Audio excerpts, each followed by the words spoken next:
امیہ کا یہ اعلان تھا کہ بلال تم اسلام کو چھوڑ دو، ہم تمہاری جان چھوڑ دیں، اگر اسلام کو نہیں چھوڑو گے تو پھر مرنے کے لیے تیار ہو جاؤ۔ جب امیہ اتنا ظلم و ستم کے گلے میں رسی ڈال کر گلیوں کے اندر حضرت بلال کو گھسیٹا جاتا، گرم گرم ریت کے اوپر حضرت بلال کو لٹا کر اوپر سخت پتھر رکھ دیے جاتے ہیں اور مطالبہ یہ کیا جاتا ہے کہ بلال کسی طرح اسلام کو چھوڑ دو، مگر حضرت بلال آپ کے پائے استقلال میں ذرا برابر بھی لغزش نہیں آتا۔ آپ اس کے ظلم و ستم کے باوجود اس کے سامنے احد احد کی صدائیں بلند کر رہے، تو عقل بلال کی یہ کہتی ہے بلال اپنی جان کو بچا لے، ادھر جو اللہ اور اس کے رسول کا عشق ہے وہ بولتا ہے بلال جان کو چھوڑ، تو اپنا ایمان بچا۔ کہتی ہے بلال تو ختم ہو جائے گا، عشق کہتا ہے بلال تجھے ہمیشہ رہنے والی زندگی مل جائے گی، کہتی ہے بلال تو فنا ہو جائے گا، عشق کہتا ہے بلال تو فنا نہیں ہوگا، ہمیشہ کے لیے تجھے بقا عطا کر دی جائے گی۔ جس محبوب کو اللہ نے یہ شان عطا کی ہو کہ یہ محبوب وہ محبوب ہے جس پر مومنوں کا مشقت میں پڑنا گراں گزرتا، ادھر بلال پر ظلم و ستم ہو رہے ہیں اور ادھر آقا کو اپنے بلال کی خبر ہے کہ بندہ مٹ جائے نہ آقا پہ، وہ بندہ ہی کیا ہے، بے خبر ہو جو غلاموں سے وہ آقا ہی کیا۔ فریاد امتی جو کرے حال زار میں، ممکن نہیں کہ خیر البشر کو خبر نہ۔ یہ آنکھیں یہ چشمے نم کس لیے ہیں غمخوار آقا تو غم کس لیے ہے، گناہگار گھبرائے کون ہے ہمارا تو سرکار بولے ہم کس لیے ہیں۔ نحمدہ ونصلی ونسلم علی رسولہ النبی الامین المکین الحنین الکریم الرؤوف الرحیم اکرم الاولین والآخرین قائد الغر المحجلین المبعوث رحمت للعالمین وعلى آلہ الطیبین الطاہرین وأصحابہ الراشدین المہدیین، اما بعد فاعوذ باللہ من الشیطان الرجیم، بسم اللہ الرحمن الرحیم، وَلَا تَطْرُدِ الَّذِينَ يَدْعُونَ رَبَّهُمْ بِالْغَدَاةِ وَالْعَشِيِّ يُرِيدُونَ وَجْهَهُ، صدق اللہ العظیم۔ ان اللہ وملائکتہ یصلون علی النبی یا ایھا الذین آمنوا صلوا علیہ وسلموا تسلیما۔ الصلاۃ والسلام علیک یا سیدی یا رسول اللہ وعلی آلک واصحابک یا سیدی یا حبیب اللہ۔ الصلاۃ والسلام علیک یا سیدی یا نبی اللہ وعلی آلک واصحابک یا سیدی یا نور اللہ۔ اللہ رب العزت کی حمد و ثنا اور حضور نبی کریم رؤوف الرحیم، نبی آخر الزمان، مکین گنبد حضرا، حضور احمد مجتبی حضرت محمد مصطفیٰ صلی اللہ علیہ وآلہ وسلم کی بارگاہ میں درود و سلام کا نذرانہ پیش کرنے کے بعد میرے واجب الاحترام بزرگوں، دوستوں، عزیز ساتھیوں، آج اس خطبہ جمعۃ المبارک کے موقع پر آپ کے سامنے آقا کریم علیہ السلام کے پیارے صحابی حضرت سیدنا بلال حبشی رضی اللہ تعالی عنہ کا ذکر خیر کروں گا، اس لیے کہ 20 محرم الحرام کو حضرت بلال حبشی کا یوم وصال ہے۔ 20 محرم کو حضرت بلال حبشی رضی اللہ تعالیٰ عنہ نے وصال فرمایا تھا۔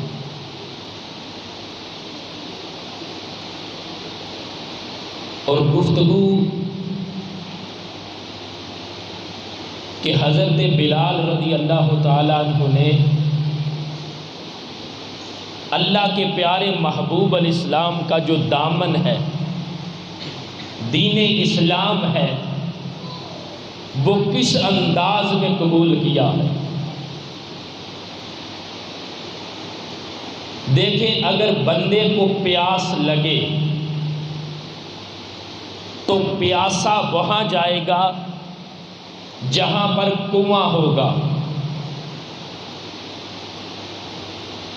پروانہ ہمیشہ وہاں جائے گا جہاں پر شمع ہوگی، اور بلبل ہمیشہ وہاں جائے گا جہاں پھول ہوگا، اور صحابی ہمیشہ وہاں جائے گا جہاں پر اللہ کا رسول ہوگا۔ اور آقا کریم علیہ السلام کے یہ صحابی حضرت بلال حبشی، حضرت صہیب رومی، حضرت عمار بن یاسر اور حضرت مسعود رضی اللہ تعالی عنہم اجمعین، یہ غریب تھے، یہ حضور علیہ السلام کے غریب صحابی تھے، لیکن یہ ہر وقت اللہ کے محبوب علیہ السلام کی بارگاہ میں رہتے۔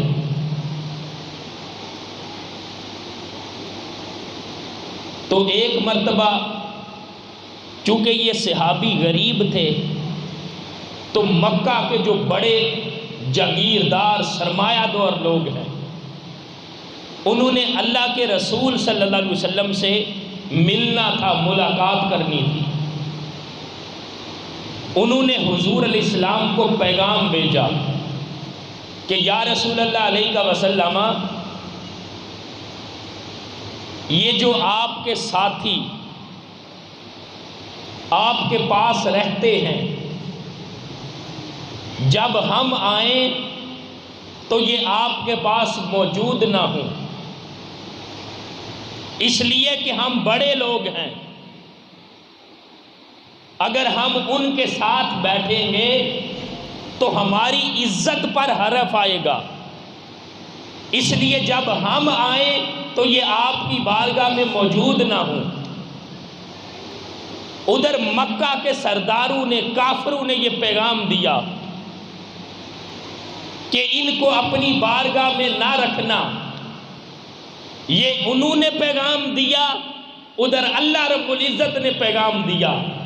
فرمایا پیارے محبوب، وَلَا تَطْرُدِ الَّذِينَ يَدْعُونَ رَبَّهُمْ بِالْغَدَاةِ وَالْعَشِيِّ يُرِيدُونَ وَجْهَهُ، اے میرے محبوب اپنے ان صحابہ کو اپنی بارگاہ سے دور نہ کرنا، اس لیے کہ آپ کے یہ وہ صحابی ہیں جو صبح و شام اپنے رب کو پکارنے والے ہیں، یریدون وجہہ، اور اپنے رب کی رضا کے چاہنے والے ہیں، اس لیے ان کو اپنی بارگاہ سے دور نہ کرنا۔ تو دوستان محترم، اس لیے کہ ان وڈیروں اور سرمایہ داروں اور جاگیرداروں کے نزدیک جو معیار اطاعت ہے وہ مال و دولت ہے، جو اطاعت کا معیار ہے وہ سرمایہ ہے۔ تو یہ حضور علیہ السلام کے جو غریب صحابی ہیں، جب انہوں نے کہا کہ یہ آپ کی بارگاہ میں موجود نہ ہوں، تو رب نے فرمایا محبوب ان کو اپنی بارگاہ سے دور نہ کرنا، اس لیے کہ یہ تو صبح و شام اپنے رب کے ذکر کرنے والے ہیں، اپنے رب کی رضا کو چاہنے والے ہیں۔ کیا ہوا؟ اگر ان سرمایہ داروں کے پاس میرے مصطفیٰ مال ہے تو یہ تیرے جو غریب صحابی ہیں ان کے پاس ایمان ہے۔ اگر ان سرمایہ داروں کے پاس مال و دولت ہے تو اے محبوب ان تیرے صحابہ کے پاس محبت اور الفت ہے، اس لیے اپنے ان صحابہ کو اپنی بارگاہ سے دور نہ کرنا۔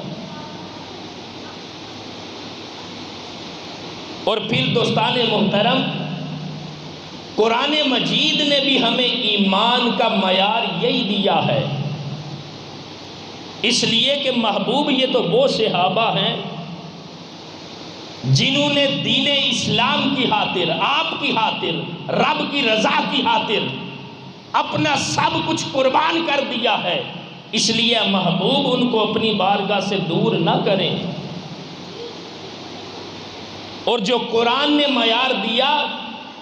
صحابہ کرام نے اس معیار کو کس طرح اپنایا ہے۔ فرمایا قل ان کان آباؤکم وابناؤکم واخوانکم وازواجکم وعشیرتکم واموال اقترفتموها وتجارۃ تخشون کسادها ومساکن ترضونها احب الیکم من اللہ ورسولہ وجہاد فی سبیلہ فتربصوا حتی یأتی اللہ بامرہ واللہ لا یہدی القوم الفاسقین۔ اے میرے محبوب،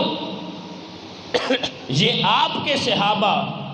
ایمان کے معیار پر کس طرح پورے اترتے ہیں کہ رب نے تو قرآن میں یہ فرمایا کہ اگر تمہیں اپنے باپ، اپنے بیٹے، اپنے بھائی، اپنی بیویاں، اپنا خاندان، اپنا مال و دولت، اپنے مکان، ان چیزوں سے اگر محبت ہے اور یہ چیزیں اللہ کے راستے میں جہاد کرنے سے اگر تمہیں روکتی ہیں تو پھر انتظار کرو، اللہ رب العزت کا عذاب آنے والا ہے۔ پھر فرمایا واللہ لا یہدی القوم الفاسقین، اللہ رب العزت جو فاسق لوگ ہیں ان کو ہدایت نہیں دیتا۔ اور آپ کے یہ صحابہ میرے مصطفیٰ جنہوں نے آپ کے لیے ہجرت کی، جنہوں نے آپ کے لیے گھر بار چھوڑا، جنہوں نے آپ کے لیے اپنی ازواج کو، بیوی بچوں کو، سب کو چھوڑ دیا آپ کو راضی کرنے کے لیے، آپ کی رب کی رضا کی خاطر۔ اس لیے اگر کافر یہ کہتے ہیں کہ یہ آپ کی بارگاہ میں نہ ہوں تو رب کا فرمان یہ ہے محبوب نے اپنی بارگاہ سے دور نہ کرنا، اس لیے کہ یہ صحابہ تو صبح و شام اپنے رب کا ذکر کرنے والے ہیں۔ اور پھر رب نے تو یہ بھی فرمایا اے محبوب یہ جو تیرے صحابی ہیں، یہ جو تیرے غلام ہیں، یہ تو آپ کے ساتھ محبت کرتے ہیں، آپ کی اتباع کرتے ہیں، اس لیے کہ میرا فرمان ہے قُلْ إِن كُنْتُمْ تُحِبُّونَ اللَّهَ فَاتَّبِعُونِي يُحْبِبْكُمُ اللَّهُ، کہ اگر یہ محبوب تیری اتباع کریں گے تو میں انہیں اپنا محبوب بنا لوں گا۔ اس لیے میرے محبوب یہ صحابہ کرام، یہ بلال حبشی، یہ حضرت عمار بن یاسر، صہیب رومی، حضرت مسعود، اے میرے محبوب یہ تیری اتباع کرنے والے ہیں۔ اور میرا وعدہ ہے جو تیری اتباع کرے گا میں اسے اپنا محبوب بنا لوں گا۔ یہ تیرے صحابہ ہیں اور رب کے محبوب ہیں، اس لیے ان کو اپنی بارگاہ سے دور نہ کرے۔ تو دوستان محترم، حضرت بلال حبشی رضی اللہ تعالیٰ عنہ آقا کریم علیہ السلام کے غریب صحابی ہیں، مگر حضور کی بارگاہ سے عظمت کیا ملی؟ جس کا رنگ کالا ہے، بے شک رنگ کالا ہے،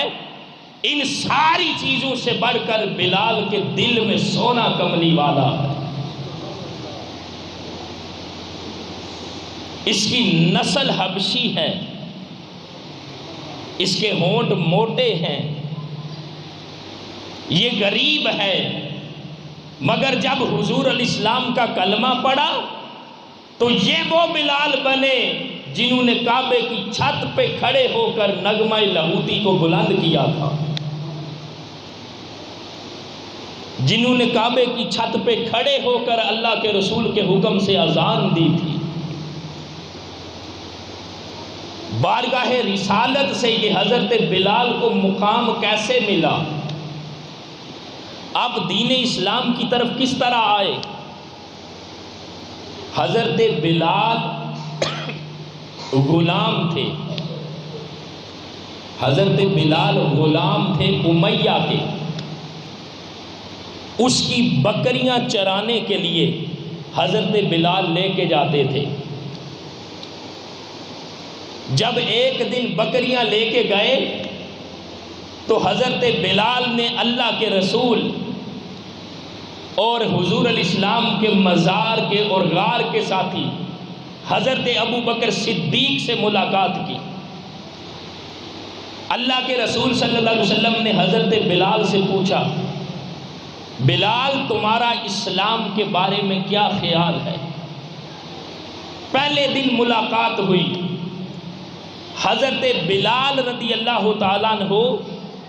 جب حضور علیہ السلام کی گفتگو سنی، اللہ کے محبوب کا کلام سنا،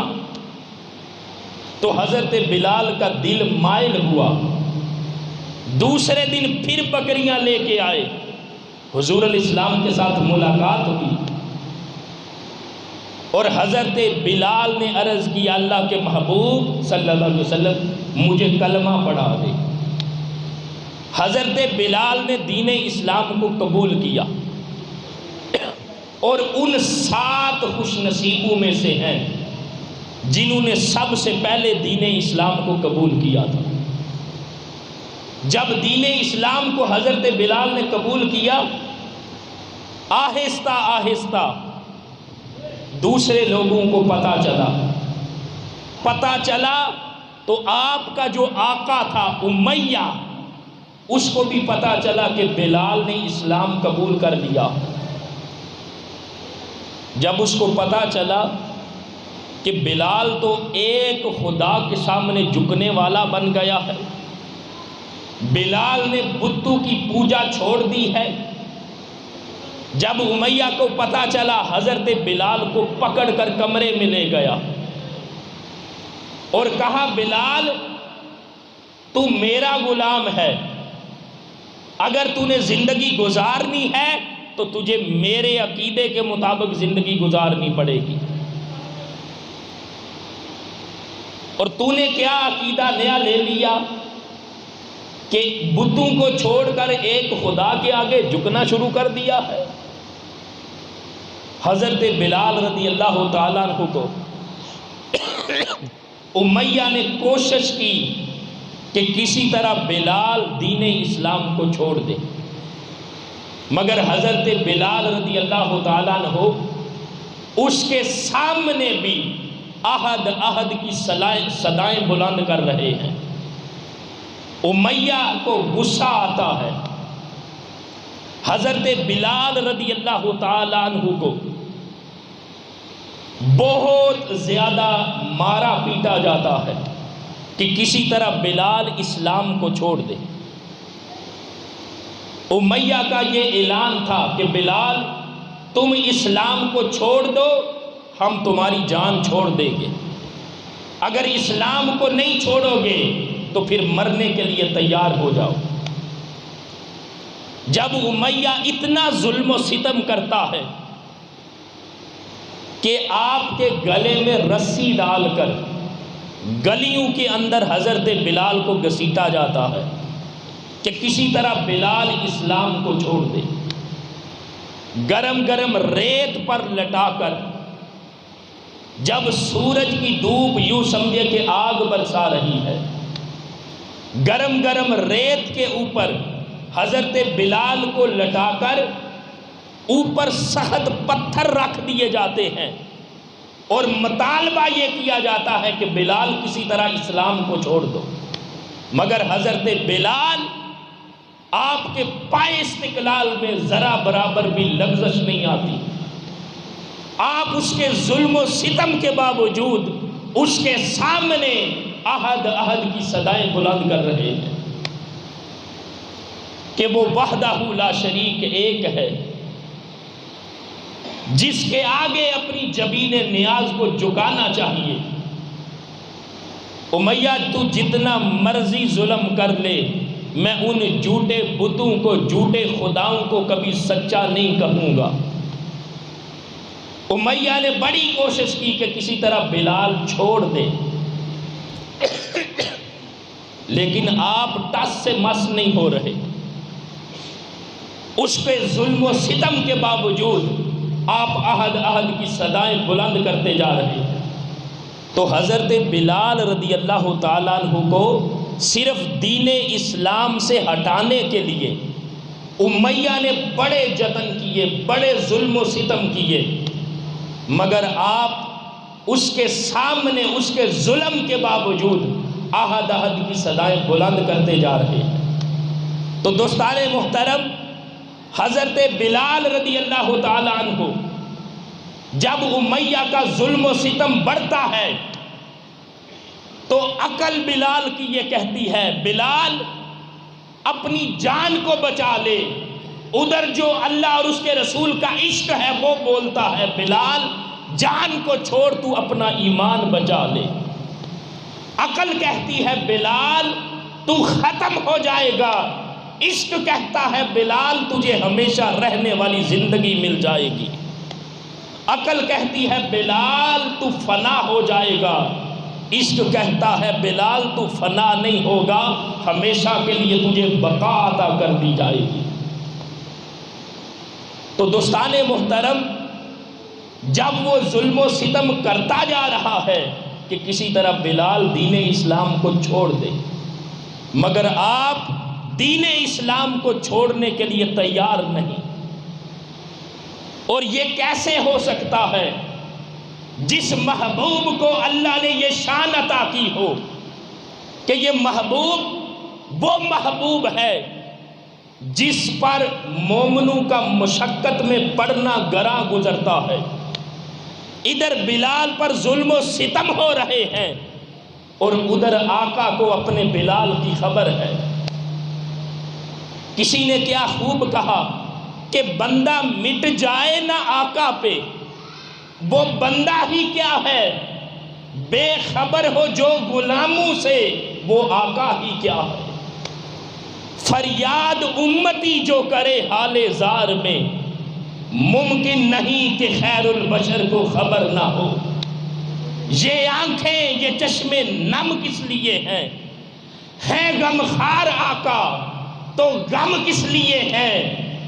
گناہگار گھبرائے کون ہے ہمارا تو سرکار بولے ہم کس لیے ہیں۔ جب حضرت بلال پر وہ ظلم و ستم کے پہاڑ ڈائے جا رہے ہیں، ادھر اللہ کے محبوب علیہ السلام حضرت ابو بکر صدیق سے فرماتے ہیں کہ ابو بکر میں بلال کو خریدنا چاہتا ہوں اور بلال کو خریدنے میں مجھے بھی ساتھ شامل کر لو، آدھی قیمت آپ دے دو آدھی قیمت میں دے دیتا ہوں۔ اور کہا کس سے؟ حضرت ابو بکر صدیق سے، جو اپنے محبوب کے اشارہ ابرو پر اپنا سب کچھ قربان کرنے کے لیے تیار رہتے ہیں۔ وہ ابو بکر جن کی خواہش یہ ہے کہ بیٹی میری ہو مگر گھر مصطفیٰ کا ہو، وہ ابو بکر جن کی خواہش یہ ہو کہ مال ابو بکر کا ہو مگر اس کو تقسیم کرنے والا ہاتھ مصطفیٰ کا ہو۔ تو جو اپنے محبوب کے اشارہ ابرو پر سب کچھ قربان کرنے کے لیے تیار رہتے ہیں، آپ حضرت بلال کو خریدنے کے لیے امیہ کے پاس گئے اور قربان جاؤں حضرت بلال پر، جن کو خریدنے کے لیے اللہ کے محبوب مصطفیٰ نے حضرت ابو بکر کو حکم دیا کہ بلال آپ کے خریدار مکین گنبد خضرا ہیں، اللہ رب العزت کے محبوب ہیں، مدینے کے تاجدار ہیں۔ جب حضرت ابو بکر صدیق حضرت بلال کو امیہ سے خریدنے کے لیے گئے، آپ نے دیکھا کہ وہاں پر لوگوں کا ہجوم ہے، لوگوں کا حلقہ بنا ہوا ہے، اور حضرت بلال کو لٹا کر ان پر ظلم و ستم کے پہاڑ ڈھائے جا رہے ہیں۔ جب حضرت ابو بکر صدیق نے دیکھا، امیہ سے کہا تم کیوں ظلم کرتے ہو؟ کیا تم میں انسانیت نہیں؟ کسی کو اس قدر مارا جاتا ہے؟ بلال کا یہ قصور ہے کہ وہ صرف ایک رب کا نام لینے والا بن گیا ہے، وہ ایک وحدہ لا شریک کے سامنے جھکنے کے لیے تیار ہو گیا ہے۔ کیا اس کے اتنے سے قصور پر اس کو اتنی سزائیں دی جا رہی ہیں؟ اور حضرت ابو بکر صدیق حضرت بلال سے کہتے ہیں کہ آپ بھی اونچی آواز سے اپنے محبوب کا نام نہ لیں، آہستہ آواز میں احد احد کی صدائیں بلند کر لیں۔ حضرت بلال کہتے ہیں ہو کے عاشق عشق چھپاواں، کہ محبوب کا عاشق بھی ہوں اور عشق کو چھپاؤں، ہو کے عاشق عشق چھپاواں اے گل بندی نہیں، جے سونا میرے دکھ وچ راضی میں سکھ نو چلے ڈاواں۔ کہ اگر میرا محبوب یہ چاہتا ہے، اگر میرا محبوب اس پر راضی ہے تو پھر عشق کا اظہار بھی ہوگا، اللہ کے محبوب کے ساتھ جو محبت ہے اس کا اظہار بھی ہوگا، بے شک جتنے مرضی ظلم و ستم کے پہاڑ مجھ پر ڈائے جاتے رہے۔ تو حضرت ابو بکر صدیق نے امیہ سے کہا بلال کا صرف یہ قصور ہے کہ وہ احد احد کی صدائیں بلند کرتا ہے، وہ توحید کے نغمے الاپ رہا ہے، کیا تم میں انسانیت نہیں؟ کیوں ان کو اتنا مارتے ہو؟ امیہ نے کہا اگر آپ کو اتنا ہی احساس ہے تو آپ بلال کو خرید کیوں نہیں لیتے؟ حضرت ابو بکر صدیق فرمانے لگے میں بلال کو خریدنے کے لیے آیا، اور تجھے کیا خبر کہ بلال کے خریدار اللہ کے محبوب صلی اللہ علیہ وسلم ہیں؟ حضرت ابو بکر صدیق نے پوچھا کتنی قیمت لوگے؟ امیہ نے کہا 2000 دینار اور ایک رومی غلام۔ حضرت ابو بکر صدیق نے اسی وقت 2000 دینار اور ایک رومی غلام اس کو دیا، اور امیہ ہنسنے لگا کہ ایک کالا سا غلام ہے، حبشی نسل ہے، اور اس کی اتنی باری قیمت دینے کے لیے تیار ہو گئے ہو؟ امیہ ٹھٹھا کرنے لگا۔ آپ نے پوچھا کیا مسئلہ ہے تجھے؟ کیوں ہنس رہے ہو؟ ٹھٹھا کیوں کر رہے ہو؟ امیہ نے کہا اس لیے کہ ایک کالا غلام وہ مجھ سے لے رہے ہو اور اس کی اتنی زیادہ قیمت مجھے دے رہے ہو، اور ساتھ ایک گورا چٹا رومی غلام بھی مجھے دے رہے ہو، تو مجھے ہنسی نہ آئے تو اور کیا ہو؟ حضرت ابو بکر صدیق فرمانے لگے تمہیں کیا خبر یہ بلال تمہاری نظر میں اس کا رنگ کالا ہے، مگر بلال وہ ہے جس کے دل کے اندر اب کملی والا ہے۔ تمہاری نظر اس کے کالے رنگ پر ہے اور ہماری نظر اس کے دل پر ہے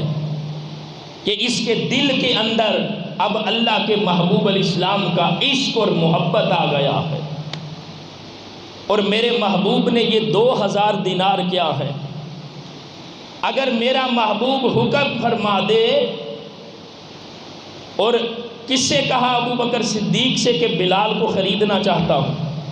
اگر میرا محبوب حکم فرما دے اور اللہ رب العزت مجھے توفیق عطا کر دے تو اپنے محبوب کے حکم پر میں سارا جگ بھی خرید سکتا ہوں، اس لیے کہ بلال کے خریدار اللہ کے محبوب ہیں۔ جب حضرت بلال کو خریدا، اللہ کے محبوب علیہ السلام کی بارگاہ میں لے کے گئے، وہ کیسے لمحات ہوں گے جب حضرت ابو بکر صدیق نے حضرت بلال کو خرید کر حضور کی بارگاہ میں لے کے گئے۔ اللہ کے رسول صلی اللہ علیہ وسلم نے حضرت بلال کو سینے سے لگا لیا اور آنکھوں سے آنسو جاری ہے، اور یہی بلال جس کو محبوب نے اپنے سینے سے لگایا ہے، جس نے اپنے محبوب کا کلمہ پڑھا ہے، پھر وہ بلال ہر وقت اللہ کے محبوب علیہ السلام کی بارگاہ میں رہتے، اور حضور علیہ السلام نے حضرت بلال کو اپنا خزانچی بنا لیا۔ اور پھر جب حضور معراج کی رات گئے، واپس آئے، حضرت بلال سے کہا بلال کیا بات ہے کہ میں نے جنت میں اپنے آگے آگے تمہارے جوتوں کی آہٹ آواز سنی ہے۔ اور اس کی تشریح حدیث کی کرنے والوں نے یوں کی کہ جب اللہ کے محبوب علیہ السلام کی سواری جنت میں داخل ہوگی تو حضرت بلال آگے آگے حضور علیہ السلام کی سواری کی لگام تھام کر جنت میں داخل ہوں گے۔ اس لیے حضور علیہ السلام نے فرمایا بلال میں نے اپنے آگے جنت میں تمہارے جوتوں کی آہٹ اور آواز سنی ہے۔ تو دوستان محترم، جس کے دل کے اندر اللہ کے محبوب علیہ السلام کا عشق اور محبت آ جاتی ہے، بے شک وہ حبشی النسل ہو، بے شک اس کا رنگ کالا ہو، ہونٹ موٹے ہوں،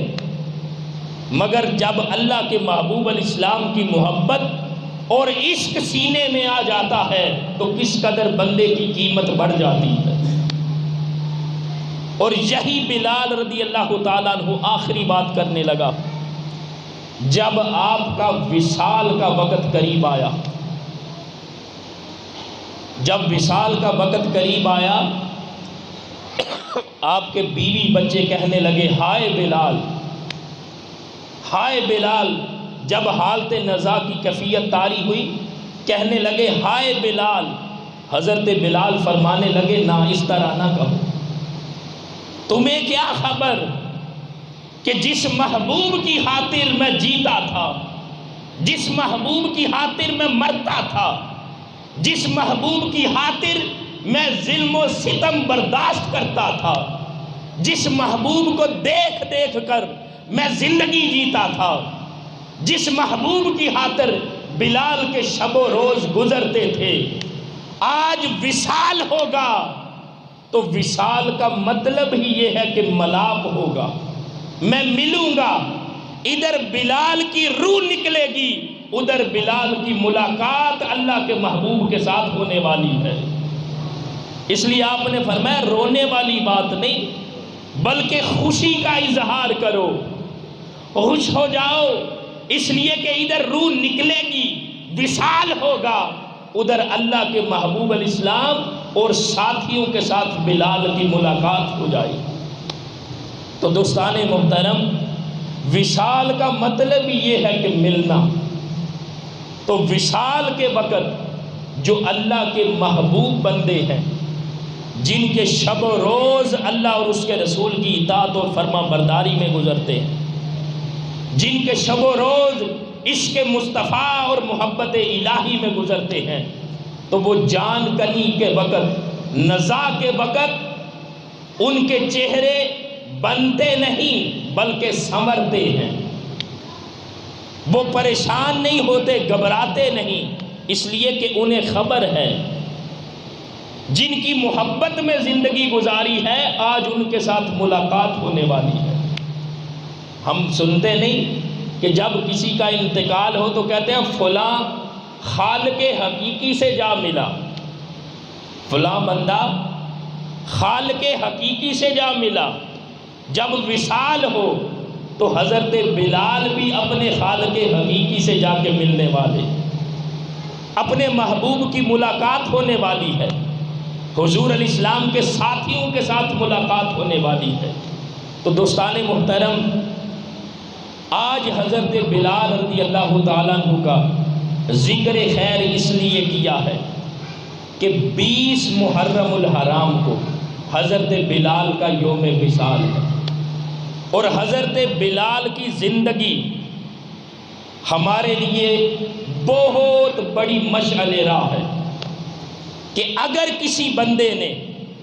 اللہ اور اس کے رسول کے عشق کے راستے پر چلنا ہے تو وہ حضور کے صحابی حضرت بلال کو دیکھ لے کہ جب بندہ عشق کے راستے پر چلتا ہے تو اس کے راستے میں بڑے بڑے مصائب مشکلات آتی ہیں، مگر اللہ اور اس کے رسول کے عشق میں وہ مصائب کو خاطر میں نہیں لے آتا، بلکہ اللہ اور اس کے رسول کے عشق میں وہ مصیبتوں کو، مصائب کو، مشکلات سے بھی اپنے گلے سے لگاتا۔ اس لیے کہ قرآن نے کہا اِنَّ مَعَ الْعُسْرِ یُسْرًا، کہ بے شک تنگی کے ساتھ آسانی ہے۔ اگر آج تنگی ہے تو جب وصال اور ملاقات ہوگی تو پھر وہ ساری تنگیاں آسانیوں میں بدلنے والی ہیں۔ تو دوستان محترم، اللہ رب العزت ہم سب کو اپنے پیارے محبوب علیہ السلام کا وہ عشق عطا فرمائے اور اس عشق کی خیرات عطا فرمائے جو اللہ رب العزت نے اپنے محبوب کے صحابہ کو عطا فرمایا تھا۔ وَمَا عَلَيْنَا إِلَّا الْبَلَاغُ الْمُبِينُ۔